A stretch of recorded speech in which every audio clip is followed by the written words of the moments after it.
tous, merci de rejoindre Géopolis Télévision. Vous êtes dans Géopresse, votre émission d'approfondissement et d'analyse grâce aux journalistes. Aujourd'hui, c'est une émission 100% Géopolis Forum parce qu'autour de cette table, je reçois deux journalistes émérites pour analyser et débattre autour des sujets de l'actualité. À ma gauche, d'abord José Junior Ouawa. Bonjour José. Bonjour Patrick, bonjour aux téléspectateurs de Géopolis et merci pour la fidélité que vous accordez à notre chaîne. Voilà, à ma droite, Dieudonné Guanali. Bonjour Dieudonné. Bonjour Patrick Ilunga, bonjour à mon co-débatteur José Junior Ouawa, bonjour aussi à tous nos fidèles téléspectateurs. Voilà, on va dérouler avec le sommaire. La RDC a formulé une offre minière à l'administration Trump pour que les États-Unis d'Amérique exploitent les minéraux stratégiques en République démocratique du Congo. C'est en contrepartie, les États-Unis vont octroyer des équipements sécuritaires et la formation autour de sécurité. Il semble que les États-Unis sont prêts ou bien sont ouverts à cette offre. On verra bien avec mes invités sur ce plateau quelle chance pour qu'une telle offre puisse marcher en République démocratique du Congo. Autre sujet, c'est la rentrée parlementaire déjà ce 15 mars. Les députés et les sénateurs vont retrouver le chemin de l'hémicycle dans une période un petit peu tendue avec tout ce qui se passe à l'est de la RDC, mais aussi dans la région où la SADC, bien les troupes de la SADC vont se désengager déjà en République démocratique du Congo. Voilà pour les thèmes de ce Géopresse de ce jour. Bienvenue à tous. Alors, Dieudonné Guanali, on va commencer déjà avec vous. Vous avez suivi l'actualité comme tout le monde, encore plus parce que vous suivez les questions minières. La RDC qui formule une offre à l'administration Trump pour que les États-Unis d'Amérique s'engagent à exploiter les minerais stratégiques en République démocratique du Congo et qu'en échange, ils forment les militaires congolais, ils octroient les équipements. En échange, on va dire, un paquet sécuritaire pour la République démocratique du Congo, au-delà des infrastructures aussi qui sont contenues dans le projet. Pour ceux qui nous regardent à la maison, est-ce que vous pouvez résumer ce projet-là? Bon, Patrick Ilunga, sans la paix, sans les infrastructures, sans l'énergie, sans le développement de notre secteur agricole, sans l'emploi des jeunes, et j'en passe, il ne peut y avoir de développement en République démocratique du Congo. Depuis la nuit des temps, nous avons toujours été cités comme un pays des scandales géologiques. Mais malheureusement, nous avons une population pauvre. Cet état des choses ne correspond pas avec nos richesses naturelles qui ne sont pas à confondre avec des richesses réelles, avec le niveau de vie de notre population. J'ajouterai aussi que nos ressources naturelles ne sont pas des œuvres d'art. Nous devons les exploiter pour notre développement. À défaut de les exploiter, voilà ce qui nous arrive aujourd'hui. D'autres pays, d'autres groupes étrangers entrent sur notre territoire national pour les exploiter à notre place, considérant que le Congo est devenu en quelque sorte un Far West, ce qui n'est pas le cas. Il y a tout simplement la violation de notre intégrité territoriale. Si hier, la RDC est allée chercher les groupements d'entreprises chinois pour signer le contrat du siècle en 2008 en échange de matières premières contre les infrastructures, un accord qui a été qualifié de troc à l'époque. Aujourd'hui, la même République démocratique du Congo revient pour chercher un autre accord. Hier, c'était avec la Chine. Aujourd'hui, maintenant, ce sont les États-Unis d'Amérique.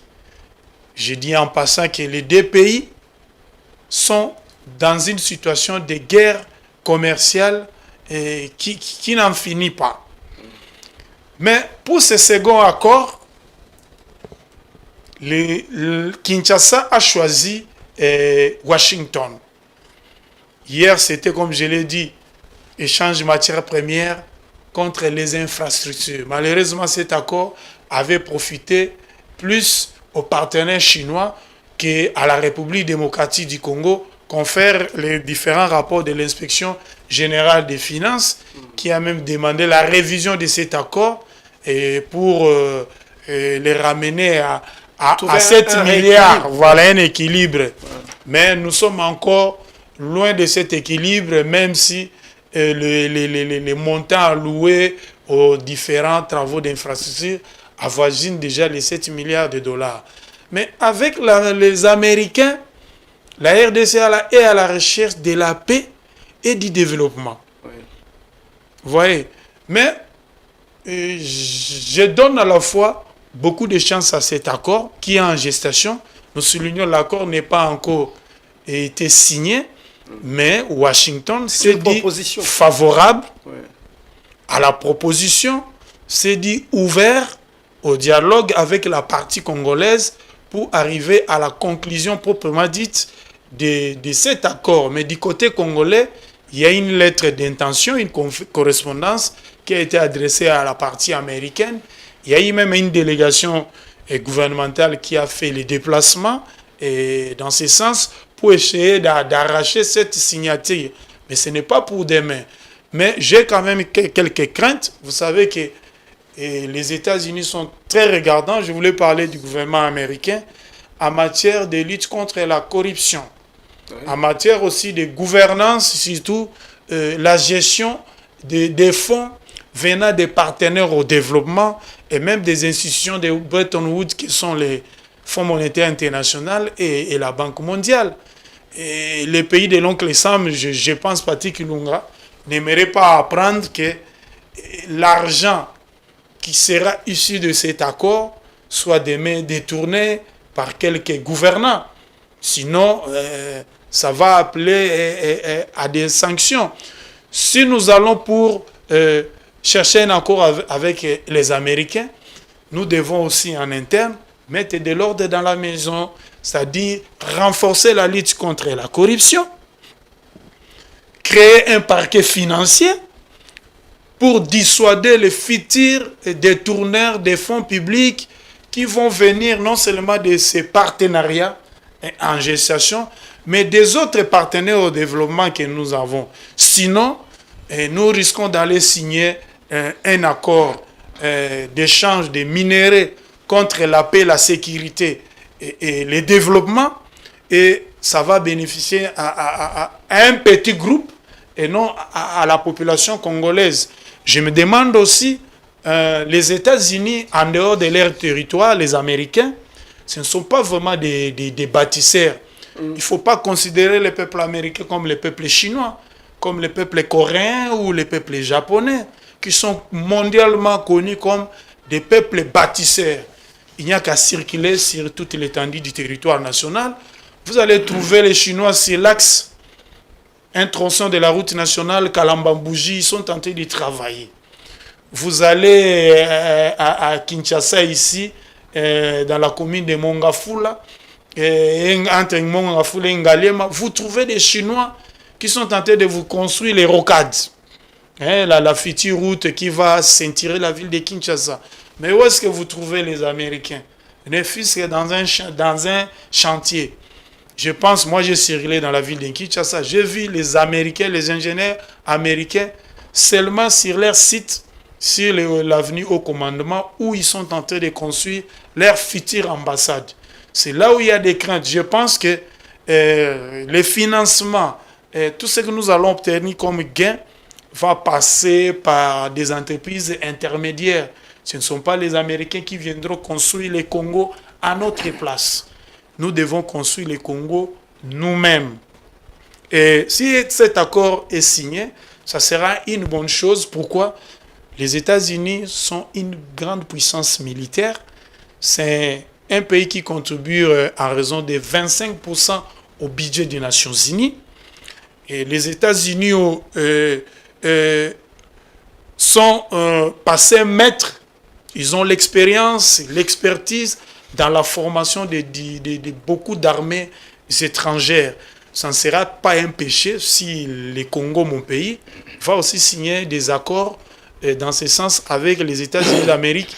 Je termine en disant que l'Israël a aussi des accords militaires, de défense, même des accords économiques avec les États-Unis. L'Angleterre, ça fait des siècles que ce pays a des accords avec les États-Unis. Voilà, pour eux, si nous venons aussi en Afrique, nous avons la toute puissante Égypte, qui est considérée comme la première armée africaine.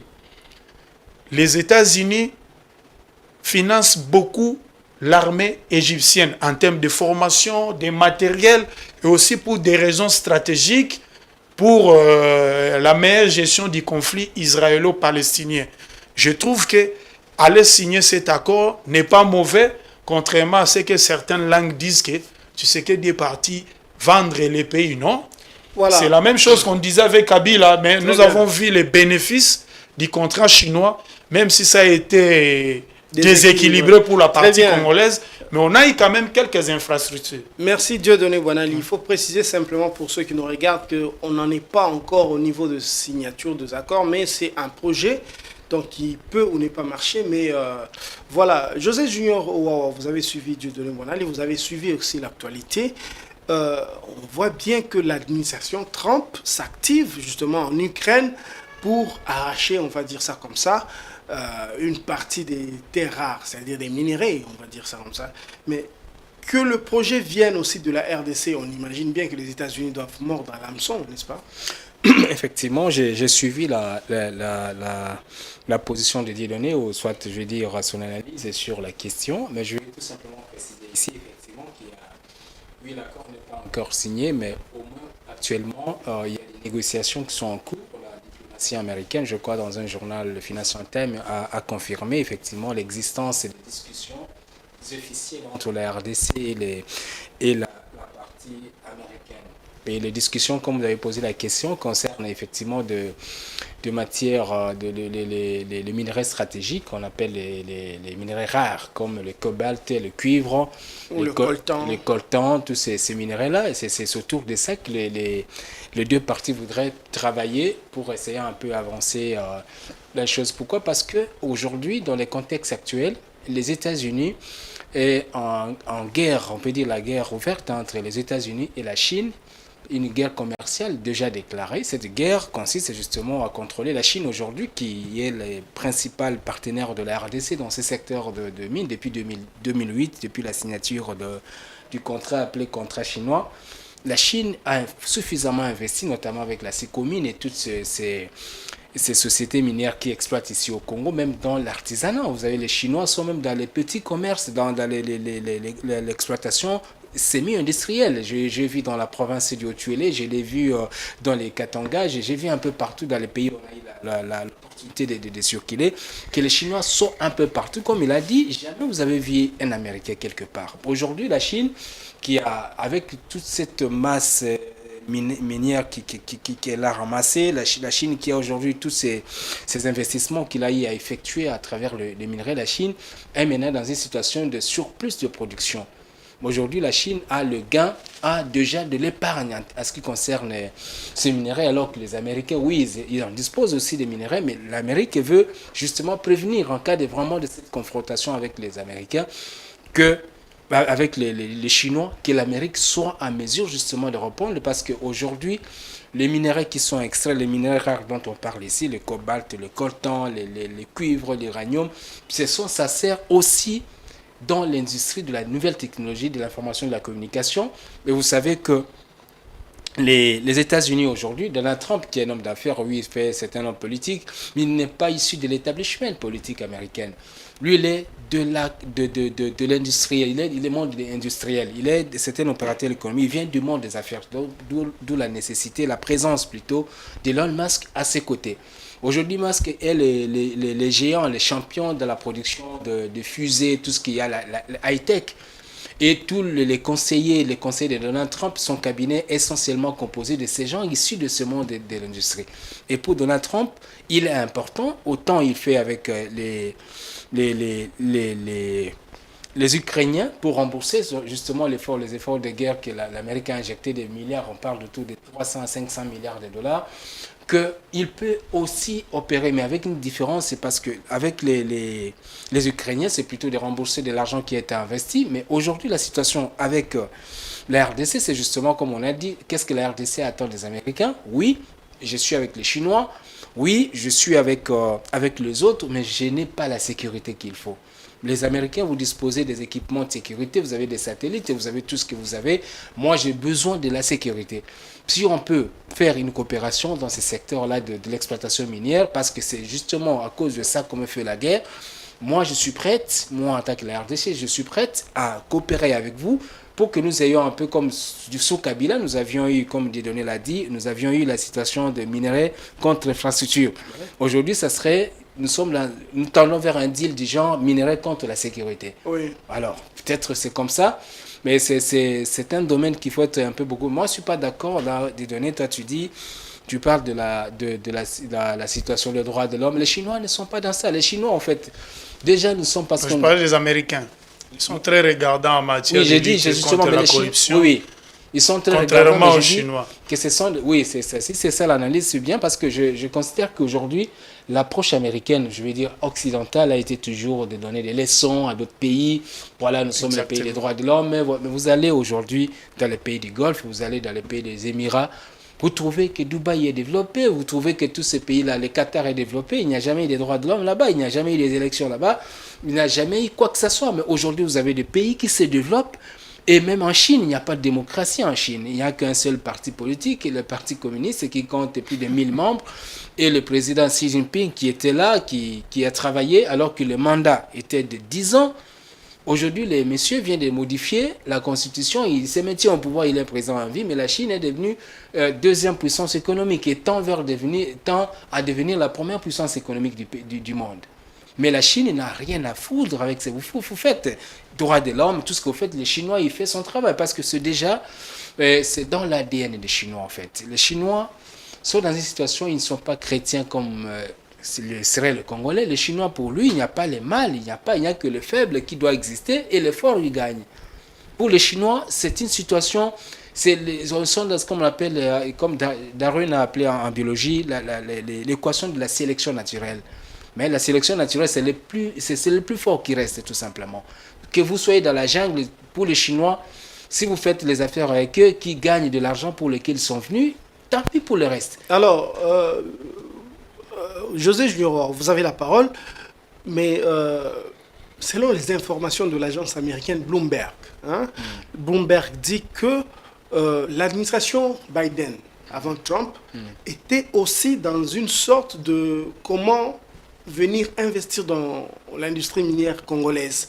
Mais les entreprises avaient été un peu réticentes à cause justement de la réputation de corruption et consorts. Est-ce que ça ne peut pas constituer un écueil à ce nouveau deal en vue? Non, c'est ce que je dis. Ça va être difficile de pouvoir... Mais Trump, il n'est pas trop dans ça. Vous voyez qu'il a dit à Mergufest, vous connaissez l'anglais, il s'agit de les intérêts américains. Tant que la RDC remplirait les conditions, ou soit les concessions que les deux parties doivent se faire, ce sont les négociations. La RDC amène son cahier de charges, les Américains ont le leur. Et c'est autour d'une table, comme les discussions, les contacts ont été établis, et c'est autour des discussions qui vont décider sur ce qui va être fait. Mais connaissant Donald Trump, vous voyez qu'il a dit, tout à l'heure, je l'ai suivi sur une chaîne étrangère, il parle de la situation de l'Ukraine. Il dit s'il avait été là, la guerre n'aurait pas eu lieu en Ukraine, parce qu'il estime que la position des Américains aujourd'hui, toutes les régions qui ont été conquises par les Russes, sont naturellement des régions qui devaient normalement être russophones parce qu'ils parlent russe, ils sont à la frontière avec, c'est un peu la situation que nous avons avec le Rwanda. Peu importe ce que nous pouvons avoir, il y aura toujours de l'influence d'un pays voisin sur ce pays-là qu'on appelle l'Ukraine. C'est un peu partout dans le monde parce qu'aujourd'hui, même en RDC, la situation à laquelle nous sommes confortés aujourd'hui, et tout celui qui vient de Massissi parle soit la langue locale, parle soit le Kinyarwanda, parle d'autres langues. Est-ce que pour être de Massissi, on doit forcément, parce qu'on est des Massissi, on doit forcément être rwandais? Non, on peut être congolais, mais parce qu'on a des ancêtres presque communs, parce que c'est des zones frontalières, et on peut se retrouver soit un Patrick Ilunga qui se retrouverait être un Rwandais, et un Patrick Ilunga qui serait au Congo. C'est la même chose quand vous allez dans le Congo central avec les Angolais, les gens du Bas-Congo. Et les gens du Bandundu, vous allez dans les Katanga, c'est un peu comme ça, c'est un peu partout. C'est pratiquement partout. Il est dans la pratique. Donc c'est une situation qui fait que aujourd'hui, Donald Trump, comme il n'est pas issu de l'établissement, lui, c'est un homme d'action, c'est un homme concret qui sait que les affaires se font et les affaires n'ont pas d'âme. Je ne crois pas que cela puisse être exactement, même si la politique étrangère américaine a été toujours décidée sur base de ça. Mais il n'a pas l'émission de la morale américaine dans ses contrats. Oui, oui, parce que lui, il a en train de désarticuler justement ce qui est les schèmes qui ont été instaurés depuis des siècles dans ce pays. Merci bien, José Junior Wawa. Dieudonné Wanali, vous suivez la question minière depuis des années. Vous savez qu'il y avait déjà des Américains qui avaient investi au Congo. Mais ils sont partis. Pourquoi ils ont préféré partir et vendre leurs actions aux Chinois? Bon, les Américains qui étaient au Congo, nous ne pouvons pas dire que c'était des entreprises américaines. On a eu la première entreprise américaine d'un Américain qui est venu investir en République démocratique du Congo dans la filière Kyprocobaltifère, c'est Freeport-McMoRan. Mais cette entreprise avait fermé pour vendre ses actions à une multinationale chinoise qui s'appelle CEMOC, actuellement actionnaire majoritaire avec 80% des parts dans la jointe venture avec la Gécamine, Tenke-Fungurume Mining. Il y a des raisons qui ont milité à ce que cette entreprise puisse partir, parce que nous sommes déjà en 2008 avec la crise financière internationale qui a été causée par la chute des marchés boursiers et surtout la crise immobilière aux États-Unis d'Amérique. Et vous n'êtes pas... vous ne pouvez pas ignorer que dans ces secteurs-là, aux États-Unis, c'est là où on trouve presque plus de la moitié des milliardaires, des secteurs des assurances, des banques, du secteur de l'immobilier, et puis dans les secteurs des mines. Et cela a été occasionné aussi par le fait que,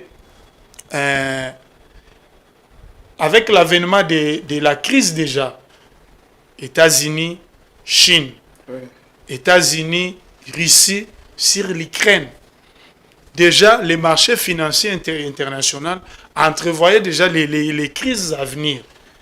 Et quand vous n'êtes pas un investisseur avec des nerfs solides, vous risquez de fermer et de partir. C'est ce qui a fait que cette entreprise américaine s'est désintéressée du secteur minier congolais en laissant la place à CEMOC, qui est une entreprise chinoise.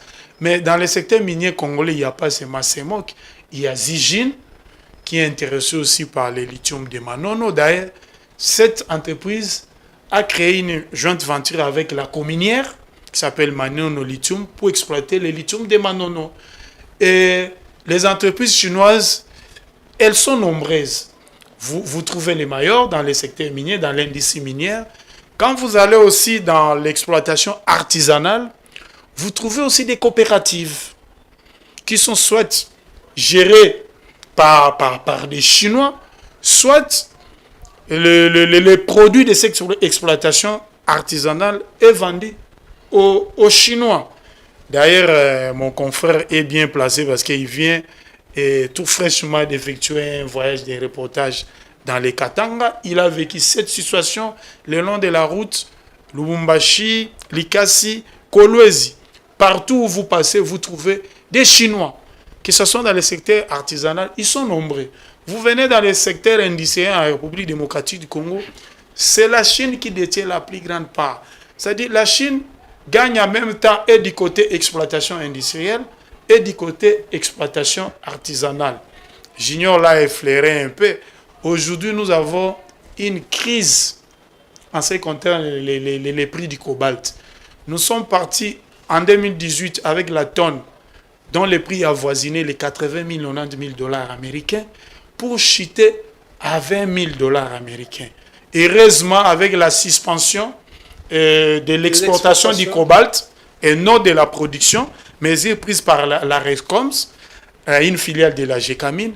Le prix a remonté un peu, nous sommes à 27 000. Imaginez si les prix continuaient à diminuer jusqu'à moins de 20 000. Il y a déjà des industriels comme Glencore qui menaçaient de fermer ou de vendre ces actions parce qu'on ne peut pas produire une tonne de cobalt en dessous de ce prix de revient, toutes charges comprises, et aller vendre ça, la tonne, au marché international à vil prix. Et en ce moment, nous parlons, la Chine a déjà constitué des réserves, des stocks. La Chine n'a pas besoin de notre cobalt actuellement parce qu'elle est vendue moins cher. Et en ce moment, la même Chine a déjà constitué des stocks. Ces entreprises ont été en surproduction partout et dans le monde. Et cette situation met la Chine en position de force par rapport aux États-Unis en ce qui concerne les métaux rares. Déjà, aller proposer aux Américains cet accord, j'ai dit comme José Junior Wawa, les Américains risquent de mordre à la maison parce qu'ils veulent rattraper leur retard par rapport à la Chine en ce qui concerne les réserves d'abord en métaux rares. Deuxièmement, en ce qui concerne les contrôles même de ces marchés. Sur cela, vous voyez, le président américain a proposé à son homologue ukrainien Zelensky de signer l'accord tout de suite là sur les minéraux par rapport à l'argent dépensé par les trésors américains pour soutenir l'effort de guerre en Ukraine. Et Kinshasa a vu juste. Mais les Américains sont tentés de proposer à l'Ukraine la même chose que nous avons dans les pipelines. Pourquoi ne pas profiter de cette occasion, aller proposer ça aussi à Washington? Voilà un peu ce qui se passe, mais les retours des Américains dans les certains millions congolais, c'est une bonne chose. Parce que, vous savez, dans le passé, Patrick Ilunga, nous avons signé des accords. Nous avons rappelé l'un ici, les contrats du siècle et les contrats chinois. Kinshasa a été très combattu par les institutions de Bretton Woods, disant que c'est un troc. Vous venez à peine de sortir de l'initiative Pays pauvres très endettés, l'initiative PPTE, qui a été actionnée à l'époque par le gouvernement Mouzito. On a fait l'effacement de votre dette extérieure. Les pays étaient restés avec une dette intérieure colossale. Mais vous rentrez encore dans cette même logique pour aller signer un contrat avec les Chinois. On parlerait d'un nouvel... On parlait à l'époque d'un nouvel endettement. Heureusement que Kinshasa avait donné des assurances que non, c'est l'échange des infrastructures contre les minéraux. Très bien. Voilà. Maintenant, nous pensons que si cet accord venait à être signé, ça serait une bonne chose parce que les Américains vont rentrer en République démocratique du Congo et avec leurs entreprises, bon, je me dis, l'Angola l'a fait, pourquoi nous? L'Angola a ouvert son marché et aux Chinois, et aux Américains, et aux Européens. Pourquoi pas la RDC? Très bien, mais... Et surtout que nous visons la diversification de notre économie. Qui dit diversification de l'économie, dit aussi diversification des partenaires et des capitaux. Très bien dit Dieudonné Boinali. Mais il y a une particularité quand même, José Junior Owa, vous suivez les questions internationales. Vous vous rappelez qu'il y a quelques années, il y a quelques 4 ans, lorsqu'il y avait l'ambassadeur Mike Hammer ici, c'était presque des invectives, des attaques entre l'ambassadeur américain et l'ambassadeur chinois ici, publiquement dans les réseaux sociaux. Est-ce que si jamais il y a un accord avec les Américains, ça ne va pas mettre justement la RDC au centre d'un combat entre deux grandes puissances ici? Merci beaucoup, Patrick. Moi, je pense que ce n'est pas vraiment cet accord qui va venir mettre la RDC au centre de quelqu'un combat entre les deux géants. La RDC a été toujours au centre des combats depuis 1800, bien avant même 1885, au moment de la création de l'État indépendant du Congo. Vous voyez, oui. Nous sommes les seuls pays à avoir eu ce statut-là. Déjà à l'époque. Voilà, déjà à l'époque d'État indépendant du Congo. Ouais. C'est-à-dire que nous sommes un marché international ouvert à tout le pays du monde et nous sommes un peu comme je vais dire, c'est une assiette où tout le monde doit venir se ressourcer. Donc, le Congo est un pays du monde et non le pays d'un monde. Oui, voilà, en fait. Un pays du monde et nous sommes au centre. Donc, vous voyez, souvenez encore de ces penseurs scientifiques égyptiens, Franck Fanon, qui disait que l'Afrique a la forme d'un revolver. Martiniquais, ouais. Oui, donc les centres la gâchette se trouve au Zaïre. Le président Mobutu a répliqué cette citation. Donc pour dire que c'est la situation du Congo et avec les ressources minières que nous avons, nous ne pouvons qu'être devant cette situation, dans cette situation où nous avons tous les partenaires. Ça se dépendra maintenant de l'intelligence stratégique et géopolitique de la RDC de pouvoir exister dans ce monde-là. Parce que déjà, souvenez-vous que pendant qu'on accuse le Rwanda, peut-être se prouvé par beaucoup de rapports, d'être à la base de la déstabilisation de la RDC, et vous vous souvenez, au même moment, on parle des Chinois qui achètent des minerais à partir du Rwanda. Les Chinois achètent des minerais, autour de 20% des minerais produits au Rwanda. Leur approvisionnement s'est fait au Rwanda. Le coltan qui est exploité, entre autres, dans les Rubaya et consorts, qui transitant par le Rwanda, qui est raffiné au Rwanda, et acheté à partir du Rwanda, de Kigali, pour aller se retrouver en Chine. Et vous voyez que les Chinois, dans cette situation, ils se sont retrouvés dans une situation où, et comme ils sont ni foi ni passion dans ce qu'ils font, et c'est sur le business, ça s'arrête là, les Chinois laissent faire. Aujourd'hui, la RDC est attaquée. Vous avez déjà attendu à un certain moment que la Chine est en train de soutenir la RDC, la Chine est en train de prendre parti. La Chine fait seulement son travail, il joue un peu, comme tu vois, leur politique étrangère, c'est la non-interventionnisme. C'est ça la politique étrangère américaine. Ouais. Ils n'ont pas le droit d'intervenir. Les Chinois plutôt. Et tout ce qui s'est fait à l'extérieur, ce n'est pas eux. Ils sont là pour travailler pour les intérêts des Chinois, ça s'arrête là. Donc nous sommes dans cette situation. Oui, on peut se retrouver, certes, on ne se retrouve pas dans cette situation forcément parce que nous y sommes déjà et nous y avons toujours été. Okay. Autant la situation, la position, l'accord que la RDC est en train de vouloir signer avec les Américains peut déranger les Chinois, autant tout ce qu'on a eu à connaître ici, l'accord chinois a été attaqué justement par l'Occident, particulièrement l'Europe et les États-Unis, parce qu'on a pensé que la RDC a vendu.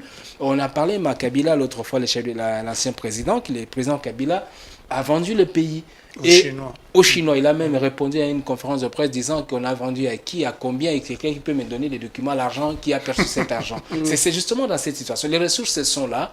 Il suffit tout simplement de développer encore davantage notre intelligence géostratégique pour justement capitaliser notre position et les ressources que nous avons pour être une nation sur la place internationale, sur l'échiquier international. Voilà. Je voulais ajouter à ces propos que concernant l'intelligence stratégique, comme l'a dit Aurora, les pays qui ont ce qu'on appelle les pétrodollars dans les golfs persiques l'avaient déjà compris vers les années 60-70. Et voilà, cette religion-là du monde se développe grâce à une diplomatie, je peux dire, pétrolière. Nous aussi au Congo, on peut mettre en place une diplomatie minière, c'est-à-dire nos ressources naturelles au service de la paix. Nos ressources naturelles au service du développement, au service du social, au service de la construction des infrastructures. Sinon, à quoi ça nous sert si on ne les exploite pas, on les fructifie pas pour les transformer en valeur réelle? Juste une parenthèse, cher ami, vous vous souvenez encore de ce scandale qui a été créé à marge de la Coupe du Monde du Qatar. On a accusé que les Qataris sont allés acheter des lobbies au sein du Parlement européen pour justement obtenir, c'est ça au moins, ils ont mis le pétrole en avant justement pour obtenir ces dont ils ont besoin aujourd'hui sur le plan international. Déjà, en RDC, ici dans la sous-région de Rwanda, que les Qataris sont en train de vouloir installer justement leur ambassade parce qu'ils sont devenus une puissance diplomatique. C'est entre autres à cause de ce qu'ils produisent sur leur sol, notamment le pétrole. Voilà, parce que vous parlez d'intelligence stratégique, Dieudonné Boinali, est-ce que il ne serait pas peut-être intelligent de notre part, de la part de la RDC, d'orienter les Américains vers l'Est, parce qu'il s'agit de mines contre paix, c'est-à-dire ça concerne principalement la région de l'Est, de Kivu, pour qu'ils exploitent le coltan, et que les Chinois restent dans le sud, où ils exploitent le cobalt et autres. C'est une belle proposition, mais il faut savoir que dans le monde des affaires, Patrick Ilunga, un investisseur ne va que là où il y a des débouchés. Voilà. En termes techniques, on parle de l'avantage comparatif. Donc, l'investisseur va comparer le fait de s'établir dans la partie orientale du pays et le fait de s'établir, par exemple, dans le Congo central. Il y a aussi les minéraux là-bas.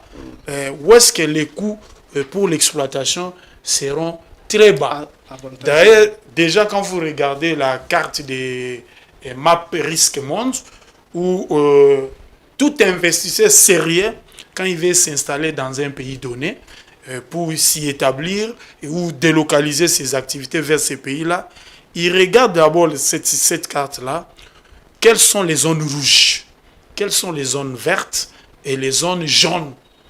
C'est-à-dire, il voit d'abord la fiscalité, la parafiscalité, la paix, les infrastructures, il voit aussi l'énergie électrique, il voit aussi la main-d'œuvre abondante, bon marché. C'est pour ça que vous avez vu beaucoup d'entreprises européennes se sont délocalisées, soit ont créé des filiales vers la Chine. Parce que là-bas, la main-d'œuvre coûte moins cher. Fabriquer un téléphone en Chine, venir les vendre en Europe, vous gagnez ça beaucoup que les fabriquer en Europe. Voilà, des avantages comparatifs. Ça coûte, je voulais dire ça, vous gagnez plus quand les fabriquez en Europe, aller les vendre en Europe, ou si vous voulez aller les vendre en Chine. C'est pareil aussi avec la République démocratique du Congo. Il y a une loi qui s'appelle le Code des investissements. Cette loi a été promulguée en 2022. En 2002.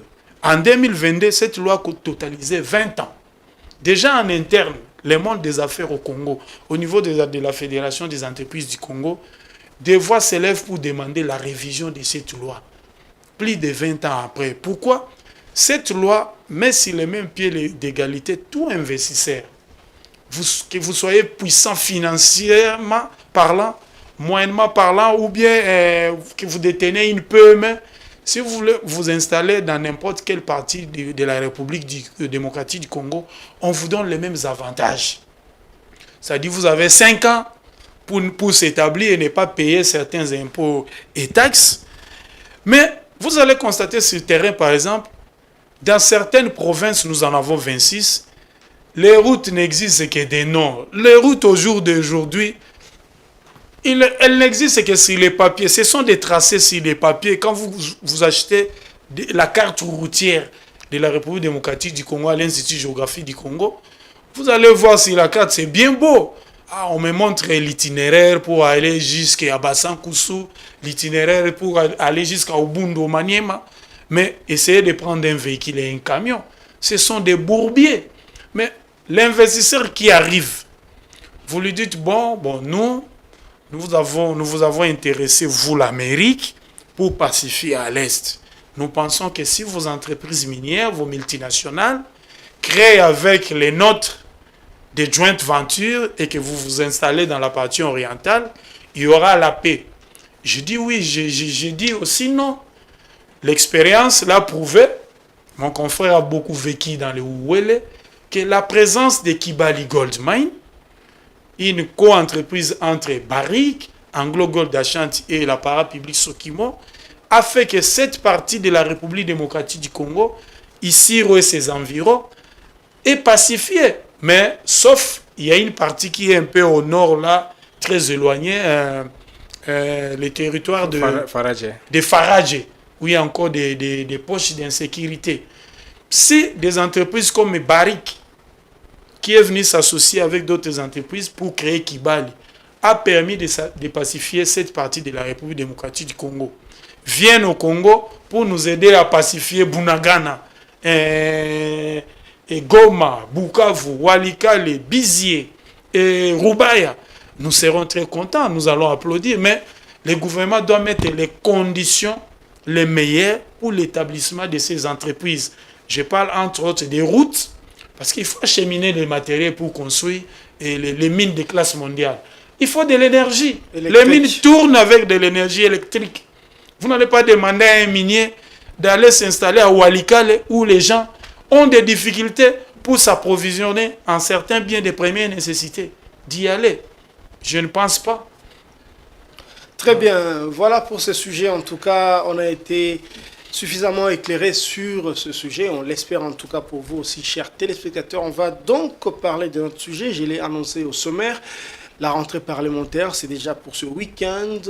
Les députés et sénateurs vont retrouver les chemins de l'hémicycle avec un agenda particulièrement chargé. José Junior Owawa, vous qui regardez déjà les questions, on va dire les questions d'actualité, vous analysez. Quand vous regardez la rentrée parlementaire de cette fois-ci, quels sont les agendas, on va dire les priorités dans les agendas selon vous? Bon, les agendas, c'est une session ordinaire hein, du Parlement, c'est la rentrée. Bon, avant d'en parler, je voulais juste préciser ce qu'il... Bon, pour enrichir ses propos, il parle, vous avez posé la question sur comment est-ce qu'on peut capitaliser, par exemple, la signature de ce contrat pour qu'on envoie ne serait-ce que les Américains dans les zones de l'Est. Comme il a dit, il va risque de se poser un problème du fait que l'acheminement de produits miniers risque de poser problème vu la distance pour l'évacuation. Mais on a quand même des débouchés. Au niveau par le Rwanda, on peut arriver par le Burundi, on peut arriver par l'Ouganda, on peut arriver facilement dans les ports de Mombasa et celui Dar es Salaam. Et en même temps, vous vous souvenez que le chef de l'État, le président Tshisekedi, était en Angola tout récemment avec l'ancien président Joe Biden, où ils ont étudié la possibilité d'installer ces corridors qui allaient partir de l'Angola, de Lobito, qui devaient partir de l'Angola jusqu'au Katanga. Il y a même des rumeurs comme quoi on devait prolonger cette voie ferrée jusque dans les Kivu. Donc ce sont des possibilités qu'il faut peut-être explorer, mais je ne pense pas forcément qu'il faut envoyer des entreprises chinoises et américaines dans les Kivu pour pacifier les pays. C'est un accord global qui concerne, ça peut pas forcément concerner cette zone, ça peut concerner l'exploitation dans les Maïdombe, parce que le Congo, la carte minière du Congo montre qu'il y a un peu partout des minéraux dans ce pays. Et dans deux coins, on ne parle que du Katanga, on parle de l'Ouélé, on parle du Kasai Ambojima, on parle un peu du Kivu, parce que c'est là où on a commencé l'exploitation. Mais un peu partout, vous allez dans les Maïdombe, vous trouvez, il y a deux minéraux qui sont là. Il y a le diamant, vous allez dans les Sankourou, vous allez trouver... Oui, dans les Sankourou, il y a du coltan, mais tout simplement, il suffisait seulement que les investisseurs se trouvent, les gens qui ont des capitaux, pour investir, pour commencer l'exploitation, en fait. Donc, c'était juste une parenthèse, mais concernant l'Assemblée, la rentrée parlementaire dans les deux chambres du Parlement, je crois bien que... comme c'est une session ordinaire, comme on l'a dit, cette session... non pas seulement va concerner les rapports de tous les députés et les sénateurs qui vont entrer, ce qu'on appelle les rapports parlementaires, des vacances parlementaires. Et les députés ne vont rapporter que ce qui s'est fait sur terrain, les desiderata de ce pays. Aujourd'hui, les besoins les plus ardus de ce pays, de ce peuple congolais, c'est particulièrement la situation sécuritaire à l'est du pays. Oui. Aujourd'hui, comment est-ce que le pays doit se positionner face à cette situation? Oui, le Parlement a convoqué une session extraordinaire pour l'investiture des juges de la Cour constitutionnelle. Mais aujourd'hui, il y a cette situation, et Dieudonné l'a dit tout à l'heure, là, qu'il faut que cet accord, le Parlement doit regarder aussi le contenu de cet accord en vue avec les Américains pour donner son avis, parce que c'est un accord quand même sur des milliards de dollars. Ça concerne, s'engage la RDC et un autre État. Je pense que le Parlement devrait, si jamais les négociations avec les Américains se poursuivent, prennent un peu une vitesse, un peu de croisière, parce qu'il y a urgence justement sécuritaire, on peut-être parvenir à faire examiner cette question au niveau du Parlement pour voir l'opportunité, comment enrichir l'initiative du gouvernement. Et au-delà de ça, vous savez que la RDC, qui doit signer ces accords, a besoin de l'accompagnement de la classe politique. Quand on parle de la classe politique, c'est aussi cette question qui dit la classe politique, c'est d'abord le Parlement, là où il y a les institutions, particulièrement le Parlement. Et au-delà de cet accord en vue avec les Américains, je crois bien que quand le président l'a annoncé, il y aura certainement la mise en place du nouveau gouvernement, en tout cas avant la fin si tout va bien, parce qu'il a dit incessamment, donc ça veut dire qu'à tout moment ça peut intervenir. Donc je pense... Ça interviendra, parce qu'on parle du Parlement, ça interviendra au cours de cette session. En principe, ça devait intervenir au cours de cette session, et le Parlement aura le devoir d'investir le nouveau gouvernement si jamais il aura été nommé par le chef de l'État. Je pense que ce sont les priorités principales sur lesquelles le Parlement doit travailler, en dehors d'autres questions essentielles de de la vie nationale. Voilà, l'autre urgence, en tout cas au regard, selon le regard des journalistes, on sent que l'urgence, c'est l'urgence sécuritaire, vous l'avez dit, mais c'est aussi l'urgence sécuritaire, mais vue du point de vue de la région. Vous savez que la SADC a commencé à ordonner le retrait de ses troupes et que dans la région, le médiateur angolais a annoncé une probable rencontre entre la délégation de Kinshasa et probablement les rebelles. Ce sera le 18 mars selon le médiateur. Ça aussi, c'est une question peut-être qui va concerner les débats au niveau du Parlement. Comment analysez-vous tout ça par rapport aussi à la rentrée parlementaire du Dieudonné Boinali? Bon, je vais glisser d'abord un mot par rapport à la rentrée économique. Moi, je l'ai analysé du point de vue économique.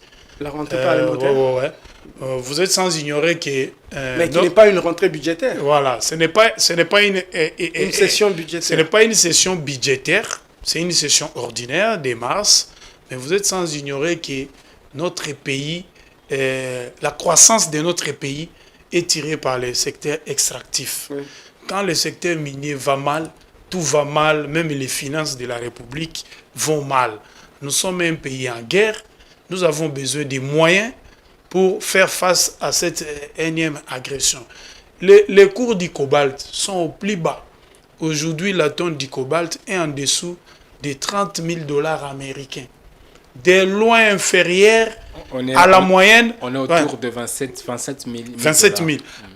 Inférieur à la moyenne prévue dans les budgets. C'est ce qui montre à suffisance que le gouvernement sera incapable d'atteindre les assignations budgétaires en ce qui concerne la mobilisation des impôts. Le gouvernement sera incapable de mobiliser les budgets déjà votés au niveau du Parlement. Moi, je vois cette session de mars aussi comme une session pour le gouvernement. Le gouvernement doit en profiter pour demander un collectif budgétaire. Ça, c'est la première chose. Deuxième chose, nous sommes un pays en guerre. Quand on avait voté ces budgets, Goma n'était pas encore tombé, Bukavu n'était pas encore tombé. Nous avons perdu beaucoup de portes-frontières qui nous permettaient de renflouer les caisses de l'État. On a pris les postes de Bunagana, on a pris la grande barrière de Goma. Tous ces sites-là, on a pris l'aéroport de Goma et de Bukavu. Vous savez que quand nous voyageons, quand vous voyagez, nous payons la fameuse taxe GoPass. Si c'est un voyage international, vous payez 50 $ américains. Si c'est un voyage à l'intérieur du pays, vous payez 5 $ américains. 20. Non, 10 $. Non, c'est 10 $. 10 $ avec 5 $ de taxes. Voilà. Maintenant, toutes ces recettes-là n'entrent plus, ça fait plusieurs mois, dans les comptes de la Régie des voies aériennes. Idem pour l'OCC, et la DGI, toutes les directions provinciales des services de l'État. Pour vous compléter, Jules Alinguet te dit que c'est autour de 200 millions de $ chaque mois. Chaque mois, les pays perdent autour de 200 millions de $. Les compagnies aériennes qui atterrissaient à Goma et Bukavu, elles payent les frais d'atterrissage, de décollage, des parkings, l'occupation du tarmac. Quand nous voyageons aussi, à l'aéroport, nous achetons des souvenirs. Nous perdons aussi sur le plan touristique. Les petits commerces qui s'y exercent autour de nos aéroports ne se fait plus. Les activités, même dans le secteur du transport, pour aller à l'aéroport, certains prennent les taxis. Ceux qui n'ont pas de véhicules propres prennent des taxis. Il y a des gens qui se sont retrouvés comme ça, sans travail. L'économie de la région, de cette partie-là, je vous l'ai dit, l'économie du Nord Kivu et du Sud Kivu, et une partie même de la province de la Grande Orientale, ne tourne pas bien à cause de cette guerre. Cela va demander des coupes budgétaires pour soutenir l'effort de guerre. Voilà pourquoi je dis qu'il y a plusieurs priorités, dont des priorités économiques, même des ajustements budgétaires. Maintenant, je reviens sur votre question. Bon, il y a une confusion autour de la question Luanda. La même Luanda, la capitale angolaise, vous trouvez deux processus. il y a le processus de Luanda qui lie Kinshasa à Kigali. Oui. Hein? Où Tshisekedi, notre président, avait demandé des négociations directes avec son homologue rwandais. Il disait, mais moi je cherche à rencontrer mon homologue pour qu'il me dise pourquoi il agresse sans arrêt à chaque cycle mon pays, la République démocratique du Congo. S'il y a des problèmes, qu'on se retrouve, nous deux, sur la table, on négocie, qu'on mette une fois pour toutes fin à cette guerre. Maintenant, il y a un autre processus qui est né de la fusion entre le processus de Nairobi et le processus de Luanda, où on demande, on intègre en fait les couples AFC M23. On demande au gouvernement congolais d'aller négocier avec les mouvements rebelles. N'oubliez pas que le président angolais Lourenço, c'est lui le nouveau président de l'Union africaine. Oui. Donc, avant qu'il soit élu, il s'était désintéressé un peu de la question congolaise, de la crise congolaise. Je parle de la gestion. Mais indirectement, il est intéressé parce que la RDC est voisin à l'Angola. Si la case de votre voisin brille, disait un jour le président togolais Yadema, il faut aller vite et les secourir, sinon ça sera votre tour de brûler. Il est revenu à charge pour gérer la crise, mais avec un autre processus, une autre tâche qu'on lui a ajoutée. Maintenant, je me demande, ça c'est mon analyse, je me demande, bon... Comme toujours, parce que c'est vous qui parlez. Voilà.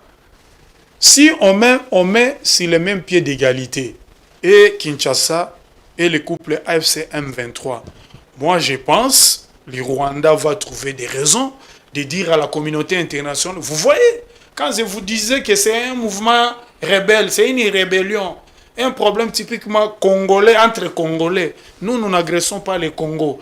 Vous voyez, d'ailleurs ils sont partis en Angola, ils sont partis négocier. Ça va dédouaner Kigali. Et Kigali peut en profiter pour demander à tous les pays qui l'ont sanctionné, mais lever les sanctions. C'est un problème congolais, ça ne me concerne pas. Or, Kinshasa campe sur sa position en disant que les couples AFC M23, ce sont des marionnettes. Je vais utiliser les termes du président de la République. Il dit que ce sont des patins. Lui, il ne peut pas négocier avec eux. C'est pour cela que j'ai dit, je suis un peu dans la confusion, mais je continue toujours à donner la chance à la paix. Je sais que la communauté internationale trouvera une solution à la crise congolaise. Et il le faut, et très vite, parce qu'au moment où nous parlons, il y a des gens qui ont abandonné leur logis. Il y a les activités bancaires qui sont fermées. Ils sont à l'arrêt, oui. Il y a des gens qui ont des économies et dans les banques qui commencent à regretter pourquoi je suis allé mettre mon argent dans une banque à Goma, dans une banque à Bukavu. Maintenant, je suis asphyxié financièrement. Je ne sais pas vivre, mais j'ai mon argent logé quelque part. Je ne peux pas y accéder. Tout cela, pourquoi? À cause de la guerre. C'est cela nous disons, il faut qu'on mette fin au bruit de bottes à l'est de la République démocratique du Congo. Nous félicitons les engagements pris par les uns et les autres, les conseils de sécurité, Washington, et nous attendons aussi l'appui de l'Union européenne pour mettre fin à cette crise. Voilà, on va finir avec cette émission. Je pose la dernière question à José Junior Wawa. Dieudonné Bouanali argumente que la communauté internationale doit aider la RDC à trouver la paix. On est dans le contexte de la rentrée parlementaire. On se rappelle qu'il y a quelques semaines, lors de la session extraordinaire, il suffisait que le speaker, le président de l'Assemblée nationale, glisse un mot sur la négociation pour que ça s'embrase un peu l'hémicycle et tout ça. Maintenant, quelle doit être la position du Parlement par rapport aux échéances qui viennent éventuellement pour parler ou bien des solutions politiques? Bon, merci pour la question. Je pense que j'ai noté quelques éléments ici pendant qu'il était en train d'argumenter. On parle du cours des investissements qui doit aider pour les investisseurs. Ça, c'est un peu plus loin, désolé. Mais au moins, il y a une loi en vue. Je vois le député Joseph Bangiaka, avec qui j'ai échangé il n'y a pas longtemps ici, qui préparerait un document à soumettre au bureau de l'Assemblée nationale pour tenter de modifier justement ces codes de 2002. Je tenais à les souligner. C'est une bonne nouvelle. Voilà, vous parlez également de la question de lever des sanctions, que Lorenzo Le Mans Lorenzo, il est dans une situation où le président angolais, il s'est désengagé comme médiateur de la crise RDC-Rwanda et M23, tout ce que vous voulez. Mais aujourd'hui, il est le président de l'Union africaine. Il a dit démissionner parce qu'il voulait se concentrer sur d'autres questions maintenant, comme la crise au Soudan, comme les crises un peu partout en Afrique. Mais déjà avec ces postures, c'est un peu, vous allez interdire au président Tshisekedi d'intervenir dans une situation qui se passe à Bouendé. Parce que à Bouendé, il avait été, quand il était gouverneur, par exemple, il pouvait s'occuper de la situation de la province de la Chuapa. Aujourd'hui, qu'il est devenu président de la République, je pense qu'il aura toujours un œil sur ce qui s'est fait. Je pense que c'est comme ça qu'il faut comprendre ça. Il est médiateur. Il avait été médiateur. Aujourd'hui, il est président de l'Union africaine.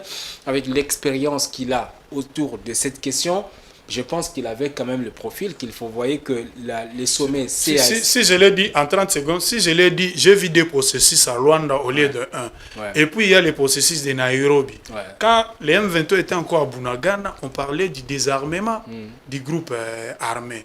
Maintenant, ils ont acquis Goma, ils ont conquis Goma, ils ont conquis Bukavu et quelques parties du territoire national. Mais je trouve qu'ils sont encore regaillardis. Je me dis, bon, il y a 3 processus. Pourquoi ne pas les couler en un et faciliter la tâche au médiateur Lorenzo? Voilà, c'est un peu ça, cher ami. Donc, je pense que dans cette situation, c'est comme ça il faut comprendre que cette dimension maintenant du président de l'Union africaine, il a un regard sur tout ce qui se passe dans le continent. Je pense qu'il est à mieux placé de pouvoir, s'il s'est prononcé particulièrement, c'est aussi parce qu'il a le profil qu'il faut pour avoir connu le processus du début jusqu'à la fin. Vous voyez que la nomination de 3 facilitateurs, le président Obasanjo et le président Kenyatta et le premier ministre Haïlé Mariam, ancien de l'Éthiopie. L'Éthiopie, les 3 qui n'ont pas encore vraiment fait leur marque du fait que depuis leur nomination, il n'y a pas encore assez d'initiatives. Non, ça n'a pas été validé même par les réunions de la région. Voilà. Oui, donc vous voyez que le processus... Et aussi certains pays qui ont rejeté certains noms. Voilà, donc voilà. Ça coince. Donc je pense que quand le processus est presque au point mort, il était de son devoir en tant que président de l'Union africaine de pouvoir reprendre la situation en main pour voir comment est-ce que ça doit marcher. Mais avant de répondre à votre question, moi je pense plutôt aujourd'hui, nous sommes dans une situation, vous avez parlé de la question de Vital Kamerhe, pour être précis, le président de l'Assemblée nationale, qui a été critiqué par le simple fait qu'il aurait déclaré que j'avais dit au cours de toute cette émission justement qu'il est dans ce qu'on appelle la distribution de crédibilité de la communication. Donc le président leur a reçu, il a accordé l'audience au chef de corps, lui, le président du Sénat et le président de la Cour constitutionnelle, je crois le Premier ministre aussi avait été associé. Et au cours de cette réunion qu'il a dit, le président devait parler et les négociations devaient être faites entre les 2 parties.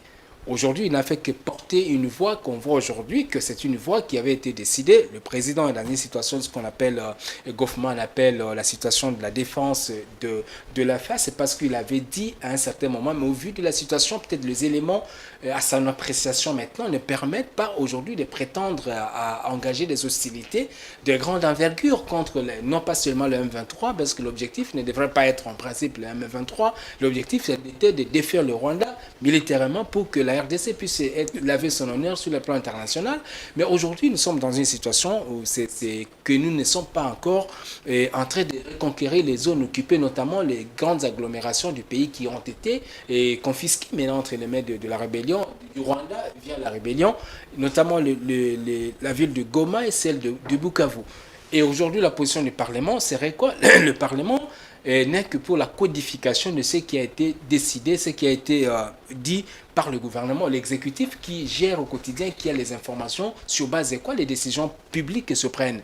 Aujourd'hui, comme nous sommes dans cette situation et que les options avaient été levées, qu'il doit y avoir des échanges entre les 2 parties et que le gouvernement, le porte-parole du président de la République, Mme Salama, a dit que la RDC prenait acte de cette initiative angolaise, même si aujourd'hui, vous voyez que la question est encore beaucoup plus fragile du fait que ni Kinshasa ni le M23, vous voyez des communiqués des 2 parties qui montrent un peu la fragilité justement de la démarche. Donc je pense que c'est au niveau du Parlement de codifier peut-être nourrir le débat public pour permettre justement à l'exécutif de pouvoir mieux orienter ces décisions.